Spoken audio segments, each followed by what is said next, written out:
മന്ത്രിമാരുടെ വകുപ്പുകളിൽ ഉടൻ വിജ്ഞാപനം ഉണ്ടാകും. അതേസമയം സർക്കാർ ഗവർണർ പോര് സത്യപ്രതിജ്ഞാ ചടങ്ങിലും പ്രതിഫലിച്ചു. ഗവർണറും മുഖ്യമന്ത്രിയും പരസ്പരം അഭിവാദ്യം ചെയ്യാനോ മുഖം കൊടുക്കാനോ തയ്യാറായില്ല. വിവരങ്ങൾ കമലേഷ് തെക്കേക്കാട് നൽകും. കമലേഷ്, മുഖ്യമന്ത്രിയും ഗവർണറും പരസ്പരം നോക്കിയതുപോലുമില്ല. എങ്ങനെയായിരുന്നു ഈ ചടങ്ങ് നടന്നത്? ഫിജി ചടങ്ങ് ഭംഗിയായി തന്നെ നടന്നു. രണ്ട് മന്ത്രിമാരും സത്യപ്രതിജ്ഞ ചെയ്ത് അധികാരമേറ്റു. പക്ഷേ അതിൽ ഒരു കല്ലുകടിയായി നിന്നത് ഗവർണറും മുഖ്യമന്ത്രിയും തമ്മിലുള്ള പരസ്പരം മിണ്ടാതെയോ ഹസ്തദാനം ചെയ്യാതെയോ പരസ്പരം അഭിവാദ്യം പോലും ചെയ്യാതെ മടങ്ങി എന്നുള്ളതാണ്. മുഖ്യമന്ത്രി 2 തവണ ഗവർണറെ നോക്കിയെങ്കിലും മുഖം പോലും കൊടുക്കാൻ ഗവർണർ തയ്യാറായില്ല എന്നുള്ളതാണ്. അതിന് കൃത്യമായ ഒരു രാഷ്ട്രീയ പശ്ചാത്തലമുണ്ട്. നേരത്തെ തന്നെ ഈ ഗവർണർക്കും സംസ്ഥാന സർക്കാരിനും ഇടയിൽ നിലനിൽക്കുന്ന പോര് വളരെ രൂക്ഷമായി മാറുന്ന ഒരു സാഹചര്യമുണ്ട്. ഇന്നിപ്പോൾ പരസ്യമായി തെരുവിലടക്കം ഗവർണറെ തടയുന്ന സാഹചര്യമുണ്ട്. SFI അടക്കമുള്ള വിദ്യാർത്ഥി സംഘടനകളും യുവജന സംഘടനകളും എല്ലാം ഗവർണർക്കെതിരെ പരസ്യമായ ഒരു സമരത്തിൽ തന്നെയാണ് നിലവിലുള്ളത്.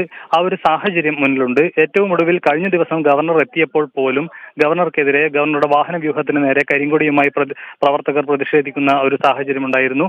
ഈ ഒരു സാഹചര്യത്തിലാണ് വലിയ തരത്തിൽ അന്ന് അത് മാത്രമല്ല മുഖ്യമന്ത്രിക്കെതിരെ വന്നിറങ്ങിയ ഇന്നലെ അടക്കം രൂക്ഷമായ ഭാഷയിൽ ഗവർണർ പ്രതിഷേധിക്കുന്ന അല്ലെങ്കിൽ പ്രതികരിക്കുന്ന ഒരു സാഹചര്യം കൂടി ഉണ്ടായിരുന്നു.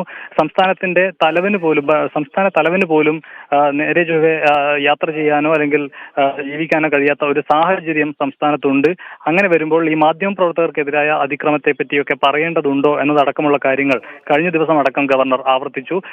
ഇന്നിപ്പോൾ അതിന്റെ ഒരു പ്രതിഫലനമാണ് ഈ സത്യപ്രതിജ്ഞാ ചടങ്ങിൽ കണ്ടത്. പരസ്പരം മുഖത്ത് പോലും നോക്കാതെ ഗവർണറും മുഖ്യമന്ത്രിയും മടങ്ങുന്ന സാഹചര്യം. ഇതിനുശേഷം ഗവർണറുടെ ചായ സൽക്കാരം ഉണ്ടായിരുന്നു. ഈ ചായ സൽക്കാരത്തിൽ മുഖ്യമന്ത്രി പങ്കെടുത്തില്ല. മുഖ്യമന്ത്രി മാത്രമല്ല, മന്ത്രിമാരാരും തന്നെ പങ്കെടുത്തില്ല.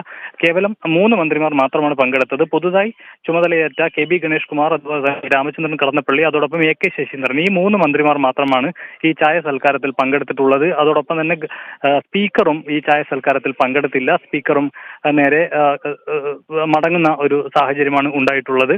മറ്റൊരു പ്രധാനപ്പെട്ട വിഷയം എന്ന് പറയുന്നത് ഈ മന്ത്രിമാരുടെ വകുപ്പുകളിൽ മാറ്റമുണ്ടാകാനുള്ള സാധ്യതയാണ് ഇപ്പോൾ തെളിയുന്നത്. തുറമുഖ വകുപ്പ് CPM ഏറ്റെടുത്തേക്കും എന്ന ചില റിപ്പോർട്ടുകളാണ് ഇപ്പോൾ ഏറ്റവും ഒടുവിൽ നമുക്ക് ലഭിക്കുന്നത്. ഇത് VN വാസവന് നൽകിയേക്കാനുള്ള സാധ്യതയാണ് ഇപ്പോൾ കാണുന്നത്. അതേസമയം രാമചന്ദ്രൻ പള്ളിക്ക് രജിസ്ട്രേഷൻ വകുപ്പ് നൽകിയേക്കും എന്നുള്ള സൂചനകൾ ഇപ്പോൾ പുറത്തു വരുന്നുണ്ട്. KB ഗണേഷ് കുമാറിന് ഗതാഗത വകുപ്പ് തന്നെ നൽകാനാണ് സാധ്യത. ഫിജി കമലേഷ്, അതായത് KB ഗണേഷ് കുമാറിനുള്ള എതിർപ്പ് മൂലം പ്രതിപക്ഷം ചടങ്ങിൽ പങ്കെടുത്തില്ല. ഗവർണറോടുള്ള എതിർപ്പ് മൂലം മുഖ്യമന്ത്രിയും ഭൂരിഭാഗം മന്ത്രിമാരും ചായ സൽക്കാരത്തിലും പങ്കെടുത്തില്ല. വളരെ കൗതുകകരമായിരിക്കുന്നു.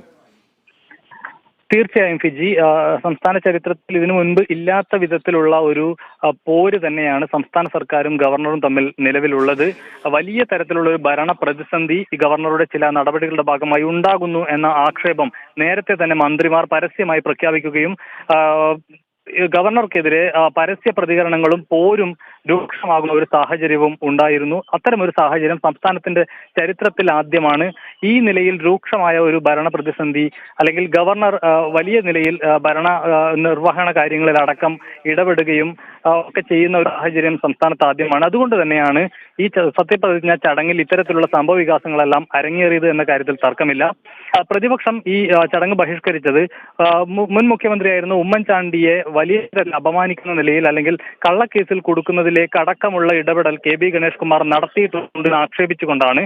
അത്തരത്തിലൊരു ആൾ മന്ത്രിയായി സത്യപ്രതിജ്ഞ ചെയ്യുന്ന ചടങ്ങിലേക്ക് കോൺഗ്രസ് പങ്കെടുക്കില്ല എന്ന ഒരു നിലപാട് കോൺഗ്രസ് സ്വീകരിച്ചു. അതുകൊണ്ട് തന്നെയാണ് പ്രതിപക്ഷം ഈ ചടങ്ങ് ബഹിഷ്കരിച്ചത്.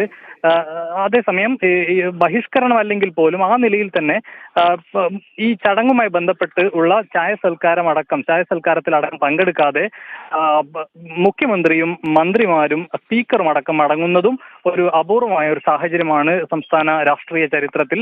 ഏതായാലും സത്യപ്രതിജ്ഞാ ചടങ്ങ് വലിയ പ്രശ്നങ്ങളൊന്നുമില്ലാതെ നടന്നുവെങ്കിൽ പോലും അതിന്റെ ഭാഗമായുള്ള മറ്റു കാര്യങ്ങളെല്ലാം ഏറെ കൗതുകകരമായ അല്ലെങ്കിൽ അത്ര ആശാവഹമായ ഒരു ഇടപെടലല്ല ഗവർണറുടെ ഭാഗത്തു നിന്നും ഉണ്ടായിട്ടുള്ളത് എന്ന കാര്യത്തിൽ യാതൊരു തർക്കവുമില്ല. അതിൽ ശ്രദ്ധിക്കേണ്ട ഒരു കാര്യം, ഒരു പൊതു ചടങ്ങ് അല്ലെങ്കിൽ ഒരു സർക്കാർ ചടങ്ങ് എന്നുള്ള നിലയിൽ മറ്റ് വിഷയങ്ങളെല്ലാം മാറ്റിവെച്ചുകൊണ്ട് സൗഹാർദ്ദ അന്തരീക്ഷത്തിൽ നടക്കേണ്ട ഒരു ചടങ്ങായിരുന്നു. അതുകൊണ്ട് തന്നെ 2 തവണ മുഖ്യമന്ത്രി ഗവർണറോട് സംസാരിക്കാൻ ചെയ്യാൻ ശ്രമിച്ചെങ്കിൽ പോലും ഗവർണർ മുഖ്യമന്ത്രിക്ക് മുഖം കൊടുക്കാതെ മടങ്ങുന്ന ഒരു നിലയാണ് ഉണ്ടായിട്ടുള്ളത്. അതിലുള്ള പ്രതിഷേധത്തിന്റെ ഭാഗമായിട്ടാണ് എന്ന് വേണമെങ്കിൽ വ്യാഖ്യാനിക്കാം. മുഖ്യമന്ത്രി സാധാരണഗതിയിൽ ചായ സൽക്കാരത്തിൽ പങ്കെടുത്ത് മടങ്ങുന്ന പതിവാണ്. എന്നാൽ ഇക്കുറി ചായ സൽക്കാരത്തിൽ പങ്കെടുക്കാതെ മുഖ്യമന്ത്രിയും മന്ത്രിമാരും അടക്കം ഇവിടെ നിന്നും മടങ്ങുന്ന ഒരു നിലയാണ് ഉണ്ടായിട്ടുള്ളത്. ഫിജി.